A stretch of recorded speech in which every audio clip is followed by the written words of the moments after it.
ইয়াৰ পিছত বহুত ল'ৰা ছোৱালীয়ে মোক সুধি আছে যে এডিআৰই ৰিজাল্ট কেতিয়া দিব।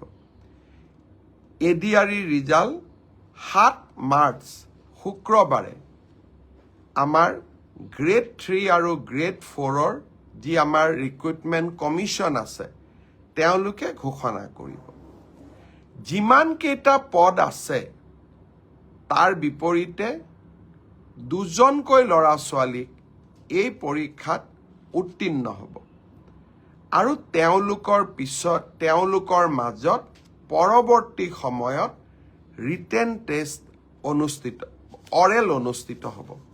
অৰ্থাৎ লিখিত পৰীক্ষাৰ ৰিজাল্ট গ্ৰেড 3 আৰু গ্ৰেড 4 আমি 7 মাৰ্চ তাৰিখে ঘোষণা কৰিম। এটা পোষ্টৰ বিপৰীতে 2জনকৈ ল'ৰা ছোৱালীয়ে এই লিখিত পৰীক্ষাত উত্তীৰ্ণ হ'ব। শেষৰ নম্বৰটোত যদি বেছি ল'ৰা ছোৱালীয়ে একেটা নম্বৰে পায় তেতিয়াহ'লে হয়তো 3000 পোষ্টৰ বিপৰীতে মই ধৰি ল'ব কৈছোঁ 6000 ল'ৰা ছোৱালী পাছ কৰিব লাগে, কিন্তু একেটা নম্বৰ যদি বহু পৰীক্ষাৰ্থীয়ে লাভ কৰে তেতিয়াহ'লে একে নম্বৰ পোৱা ল'ৰা ছোৱালীসকলেও পৰীক্ষাটোত ডেফিনেটলি পাছ কৰিব। অৰ্থাৎ আমি যদি ধৰি লওঁ 50 is a cut off mark, কিন্তু 50 যদি 50জন ল'ৰাই নম্বৰ পাইছে তেতিয়াহ'লে 50জন ল'ৰায়ে লিখিত পৰীক্ষাত পাছ কৰিব। গতিকে 1:2 বুলি ক'লেও 1:2 একেবাৰে গ্ৰামাটিকেল চেন্সত নহ'ব, হয়তো 2-4জন ল'ৰা ছোৱালীয়ে বেছিকৈও পাছ কৰিব। এডিআৰইৰ পৰীক্ষালৈ তাৰ ৰিজাল্ট কি হ'ব তাক আপোনালোকে জানেই। সেইবাবে মই যিসকলে পাছ কৰিব তেওঁলোকক অভিনন্দন জনাইছোঁ, যাতে অৰেলৰ বাবে তেওঁলোক সাজু হ'ব পাৰে। আৰু যিসকলে পাছ নকৰিব আমি পুনৰ এই বছৰৰ শেষৰ ফালে নতুন বিজ্ঞাপন দিয়াৰ বাবে চেষ্টা কৰিম। আপোনালোকে আৰু এবাৰ পৰীক্ষাত অৱতীৰ্ণ হ'ব। আৰু লগতে অসমত উদ্যোগসমূহো আহিব। মুখ্যমন্ত্ৰীৰ আত্মনিৰ্ভৰ অসম অভিযানো আছে। আমি নিজকে তৃতীয় আৰু চতুৰ্থ বৰ্গত নহ'লেও বেলেগ ধৰণেও জীৱন সফল কৰাৰ বাবে আমি প্ৰচেষ্টা কৰিম। বহুত ল'ৰা ছোৱালীয়ে মোক কৈ থাকে যে চতুৰ্থ শ্ৰেণীৰ পৰীক্ষাত BA পাছ কৰা ল'ৰাইও পৰীক্ষা দিছে। এতিয়া কথাটো হ'ল, আমি কোনোবাই যদি নিজকে চৰকাৰক ফাঁকি দি পৰীক্ষা দিয়ে, তদন্ত নোহোৱালৈকে মুখ্যমন্ত্ৰীয়ে গম পাব নোৱাৰে।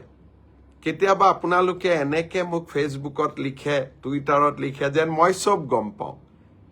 কোনোবা ল'ৰা এজনে যদি BA পাছ কৰিও নিজৰ যোগ্যতাটোক লুকুৱাই পেলাই চতুৰ্থ শ্ৰেণীৰ পৰীক্ষাত আবেদন কৰে, মুখ্যমন্ত্ৰীজনে কেনেকে গম পাব?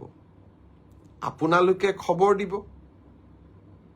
আপোনালোকক আমি সুবিধা দিম যে এনে যিসকল লোকে আপোনালোকে দেখিব যে লিখিত পৰীক্ষাত পাছ কৰিছে কিন্তু এডুকেশ্যনেল কোৱালিফিকেশ্যনক তেওঁলোকে লুকুৱাই ৰাখিছে, আমি সুবিধা দিম আপোনালোকক অভিযোগ দিয়াৰ বাবে, যাতে অৰেল পৰীক্ষা হোৱাৰ আগতে বা মৌখিক পৰীক্ষা হোৱাৰ আগতে আমি আপোনালোকৰ অভিযোগবোৰ নিৰ্দিষ্ট ইউনিভাৰ্চিটি লগত কথা পাতি আপোনালোকৰ অভিযোগবোৰ যাতে আমি নিষ্পত্তি কৰিব পাৰোঁ।